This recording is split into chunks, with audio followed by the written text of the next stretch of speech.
I always said, you know, Snowbird's sort of almost like a mystic place. In the early days when I was buying land, I couldn't tell anybody about it. I thought I was going to explode. I wanted to talk about this place so much. In 1954, Californian Ted Johnson left Sun Valley, where he was working on his ski skills, for Alta. He planned to stay a month to work on his powder technique. Nearly 2 decades later, that mystic place he fell in love with opened as one of the world's great winter resorts. I was lucky at Alta, and you had great guys like Junior Benoist to follow and learn from and stuff. So that sort of thing just brings your skiing along so much faster than if you had to fumble around on your own, of course. So the whole scene there at Alta was just beautiful. At Alta, the athletic Johnson became one of the canyon's best powder skiers. He was handyman at the Rustler, manager at Alta Lodge, and got to know and work with the likes of Dick Barrymore, who hired him to shoot and star in ski films. And Ted cast his eye on the land next door. Well, the thing that turned me on is that when I finally was able to buy a couple pieces of ground, the second piece being the Blackjack mining claim, and with that purchase I got the option on the Snowbird mining claim. Then the light started coming on.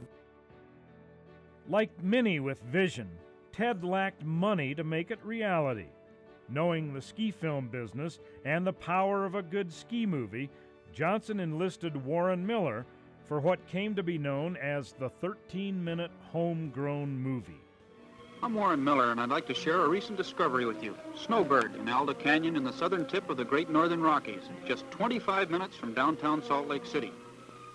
The ski world will soon be hearing a lot about Snowbird. It rises 3,100 vertical feet from the road below.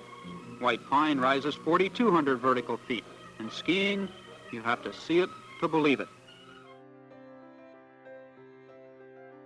Film in hand, Ted Johnson traveled the country showing it to potential investors.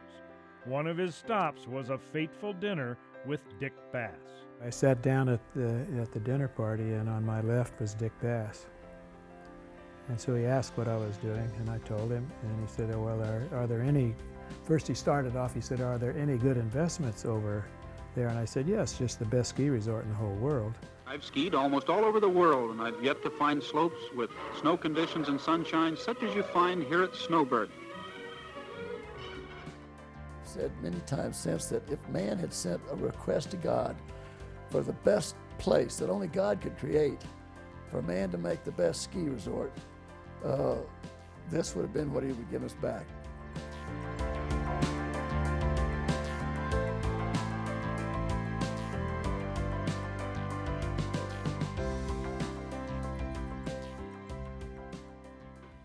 The village itself will be a 4-cluster village. It will be serviced by a 100-passenger aerial tram and a fantastic complex of chairlifts from beginning to expert.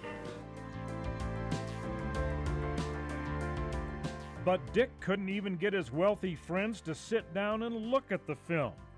By then, this Bass was hooked. When I first got into Snowbird, I had people tell me that it was crazy and I couldn't and shouldn't. The two jumped on Ted's plan to build a world-class resort from scratch in under 2 years, including a field trip.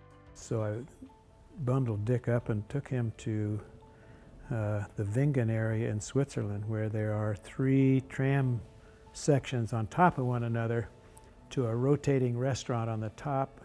And as you sit there eating, why, the Eiger and the Jungfrau and all these famous mountains go by.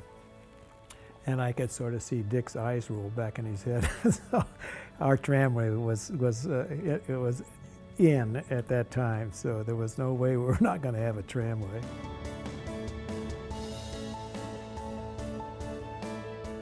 With ski season 1971 looming, Johnson and Bass assembled a young team of gung-ho builders for the Snowbird Center, the tram, chairlifts, trail clearing, and they hired marketers.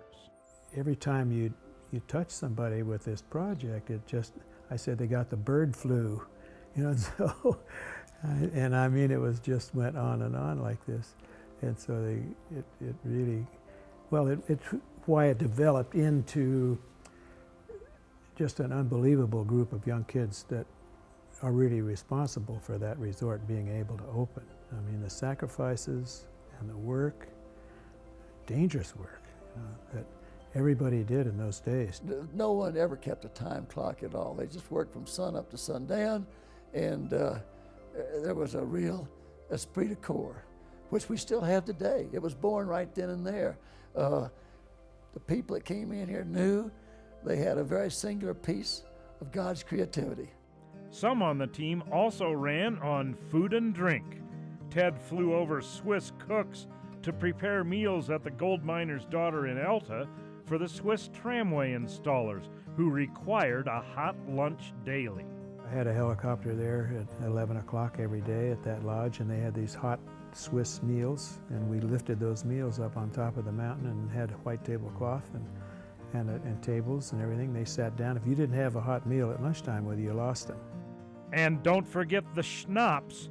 Along with steel bolts and cable, it was another uniquely Swiss requirement. It probably cost us someplace between 75 gallons and over 100 gallons of schnapps.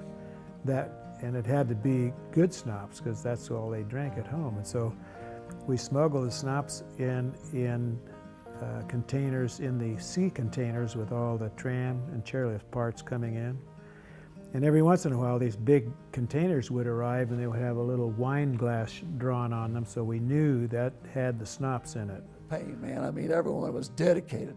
I mean, it was above and beyond, voluntarily on the part of everyone to open this place, and it's been that way ever since. That set the spirit of Snowbird, really, and it's still with us. It's a Snowbird family. I don't want to take credit for it. I want to still play the role of the middleman. It was Ted Johnson's conception. Ted Johnson got the building permits from the Forest Service. Ted Johnson was in on everything. I came along and signed the notes at the bank. I was involved in the design of the things, certainly at a schematic level. That's where I was. And then we had the people that Ted hired to be the workers, and one of them is the president today, Bob Bonar. Bob started working.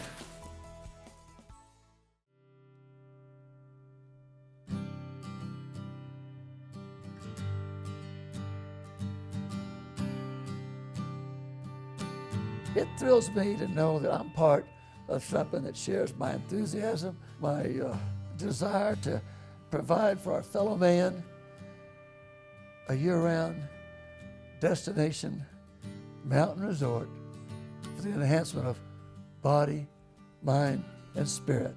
That's why I'm here. I would like to try to convey, as best I can in a few words, that the beginning people here at Snowbird, they did yeoman work. As far as I'm concerned, Snowbird is better than we dreamed because of the work, the planning and the groundwork and the foundation that we built here.